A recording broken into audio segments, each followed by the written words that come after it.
안녕하십니까. 입찰달인 최부장 시작하겠습니다. 오늘은 챕터 7 디자인 매니지먼트 전략이네요. 자, 그럼 디자인 매니지먼트 좀 이상하긴 한데 사실은 엔지니어링이 더 어울릴 것 같아요. EPC 그러잖아요. 엔지니어링 매니지먼트 스트래티지, 디자인 뭐 설계 이렇게 해석이 같이 되죠. 도면. 어쨌든 이런 지금 이 부분에 대해서는 사실 뭐 디자인 매니지먼트 전략이라고 써놨는데 어떤 설계 관리를 어떻게 할 건가, 이런 것들이 이제 설계 직접적인 설계는 하지 않고 이제 그 설계 관리를 어떻게 하느냐가 이제 문제죠. 그 잘 모르는 엔지니어들의 어떤 그런 도면을 PM이 어떻게 관리를 해야지만이 잘 관리할까요? 참 난센스긴 합니다. 그렇지만 어쨌든 이런 것도 우리가 EDMS, 엔지니어링 일렉트로닉 도큐멘트 매니지먼트 시스템을 통해서 어떤 성과품 관리를 많이 합니다.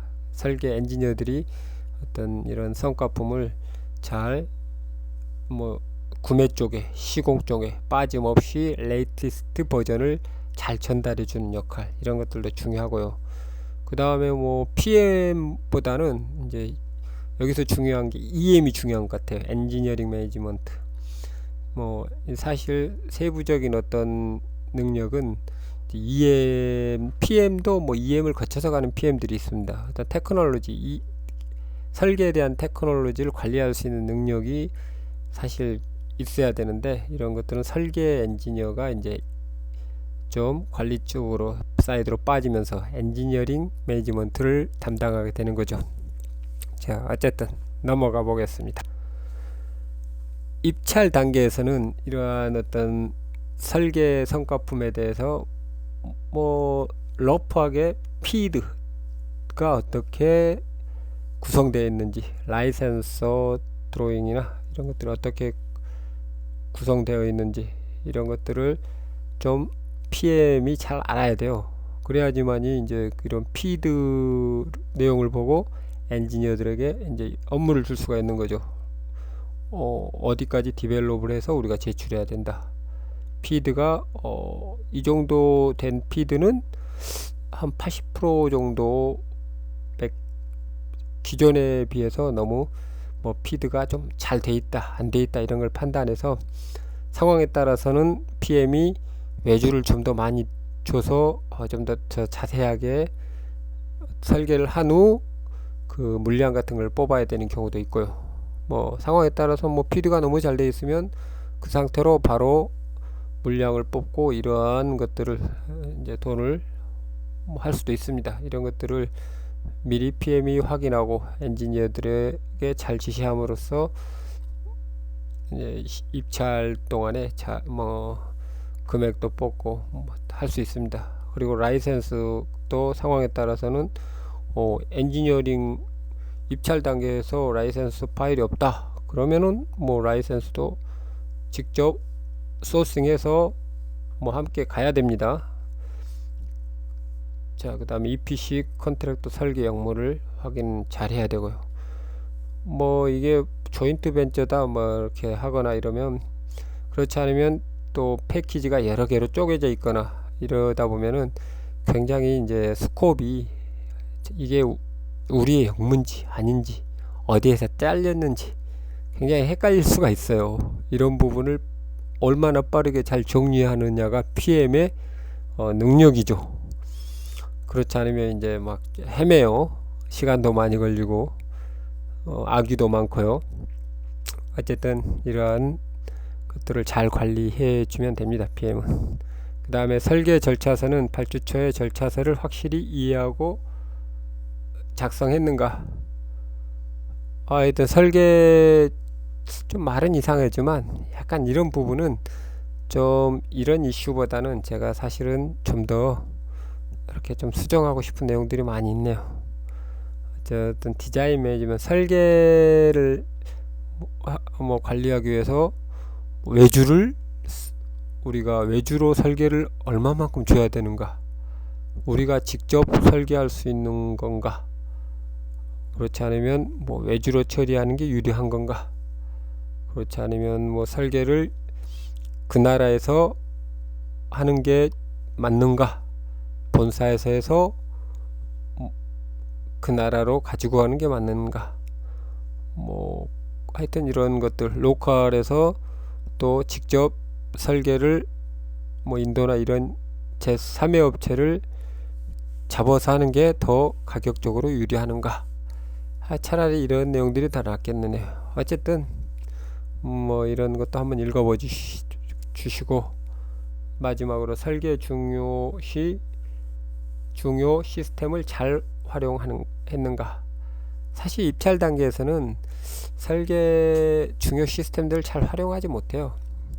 뭐 실행이 들어가야지만이 뭐 3D도 활용하고 해서 설계도 나고 아이소 드로잉을 다 뽑아내죠. 입찰 단계에서 손으로 그리거나 뭐 물량을 뽑을 수 있을 정도에서 어떤 설계를 하는 거지, 뭐 디테일한 설계는 하지 않습니다. 그러다 보니까 서로 악유가 많아요. 어떤 부서에서는 자기들은 뭐 라인 리스트가 필요한데 라인 리스트가 없어서 뭐 그냥 직접 P&ID 보고 업무를 수행해야 된다든가, 이런 경우는 뭐 배관 부서에서 굉장히 불만을 토로하는 경우가 있죠. 프로세스 부서에게 뭐 타인 리스트나 이런 것들을 제대로 만들어 달라 이런 식으로.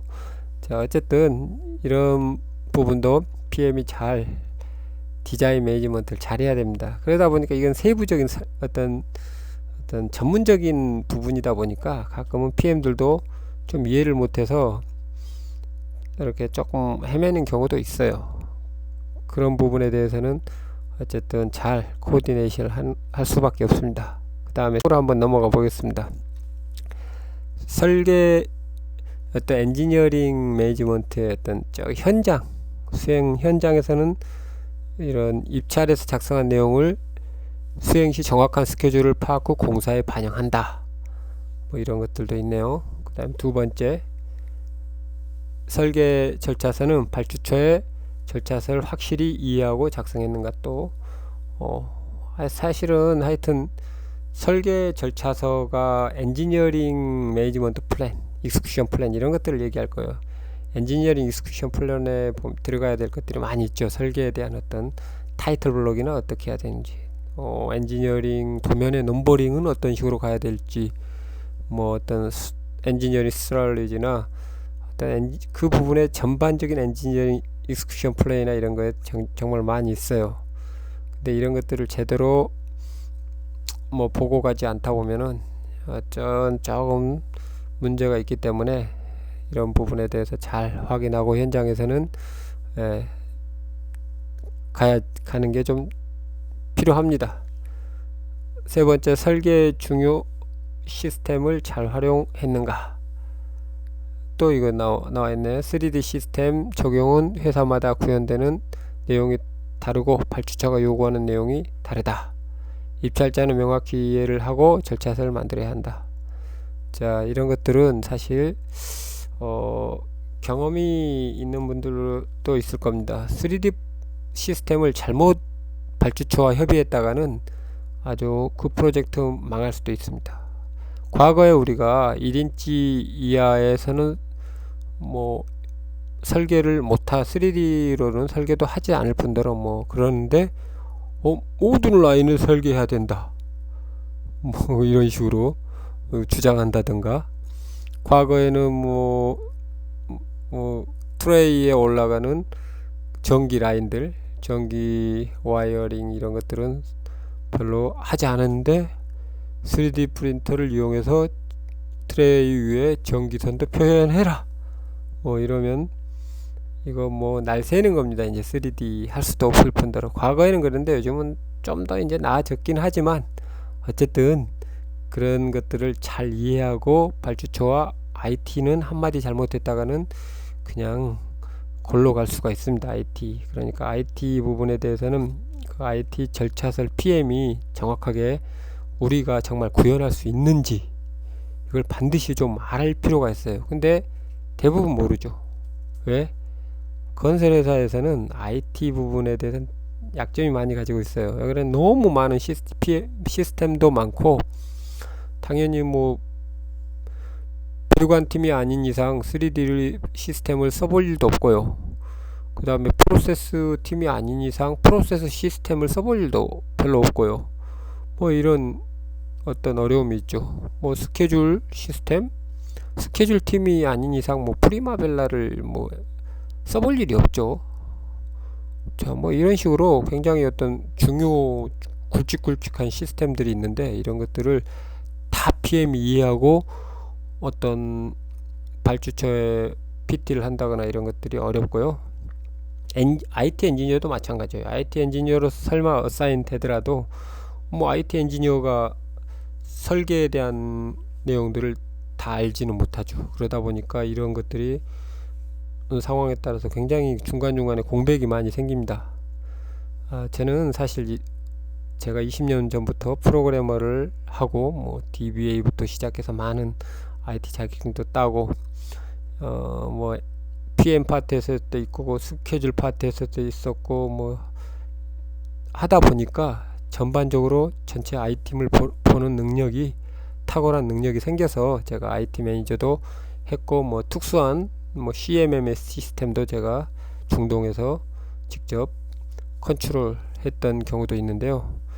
어쨌든 IT를 베이스로 해서 그 전체적인 EPC를 이해한다는 것은 사실 정말 어려운 분야입니다. 그렇기 때문에 뭐 이런 IT 능력을 가진 엔지니어를 키우는 것도 중요합니다. 그래야지 IT가 얼마나 잘하느냐는 바로 생산성 이런 것과 연결됩니다. 자, 그 다음 마지막, 설계 최신 성과품 관리를 잘 하는가. 자, 이게 EDMS 시스템이라는 게 있는데, 일렉트로닉 도큐먼트 매니지먼트 있어요. 어떤 IT적인 측면에서 도면 관리하는 어떤 시스템입니다. 문서 관리. 자, 문서 관리뿐만이 아니라 이 시스템을 좀 디벨롭 시켜서 뭐 별것 다 써요. 물량 관리도 할 수도 있고, 스케줄 관리도, 도면이 그 안에 들어 있으니까 도면이 얼마나 뭐 도면의 어떤 단계가 어느 단계인지를 이렇게 실질적으로 EDMS 시스템에서 관리하는 능력이 있어요. 능력이 있도록 이제 회사에서 디벨롭 시킨 거죠. 그래서 이제 자기 회사에 맞게 잘 이렇게 만들어 놓은 EDMS 시스템은 정말 큰 경쟁력이 있는 것 같아요. 저희 회사에서 뭐 옛날에 있었던 EDMS 시스템은 정말 대통령상도 받고 막 갖다 제출했다가 굉장히 그런 적이 있었던 것 같은데, 어쨌든 굉장히 좀 EDMS 시스템, 문서 관리니까 도면, 모든 도면을 관리했다고 생각해서 실질적으로 이 EDMS는 전통적으로 굉장히 어떤 중요한 거죠. 옛날에를 생각하면 뭐 미국에서 비행기를 만든다 그러면 그 도면이 뭐 차로 뭐 수백 대, 뭐 수천 대 이렇게 엄청나겠죠. 비행기 도면이 그런 것 같아요. 그것을 과거에 이렇게 차로 트럭으로 나르다가 이걸 개선시킨 게 네트워크가 된 거죠. 네트워크 시스템으로 개선을 해서 생산성이 많이 높아지는 이런 어떤 결과가 있었는데, 어쨌든 이런 것들을 이제 문서 관리를 어떤 네트워크로 잘 했겠죠. 자, 일단은 넘어가고, 오늘은 또 좀 어려운 내용을 했습니다. 엔지니어링 매니지먼트에 관련된 내용을 했는데, PMP에서는 사실 뭐 약간 이제 좀 이런 것들은 이제 좀 약간 약하죠. PMP 이제 프로젝트 매니지먼트 사이드에서 이제 구매 쪽도 있지만, 구매를 관리하는 어떤 이런 전반적인 내용은 사실 구매를 관리한다 이런 개념이 더 중요한 것은, 제가 보기에는 구매를 직접 수행하는 팀이 메인이 되는데, 이제 얼마나 코디네이션 할 건지. 시공 같은 경우는 아예 없죠. 아예 그냥 그런 그 PM에서 아예 하는 그 영무도 없어요. PMP에서 언급 자체도 안 하죠. 시공 자체는 완전히 그냥 별도로 그냥 시공 매니저 쪽에서 현장 소장에서 모든 것을 다 컨트롤하는 식의 어떤 개념으로 움직이고 있는데 이제 PMP도 또 언젠가는 뭐 그런 부분에 대해서 좀 더 디테일하게 관리 방안을 만들 수는 있지만 아직은 제가 알기로는 그렇습니다. 자, 다음은 당연히 엔지니어링 끝났으니까 프로큐어먼트가 되겠습니다. 그때 뵙겠습니다.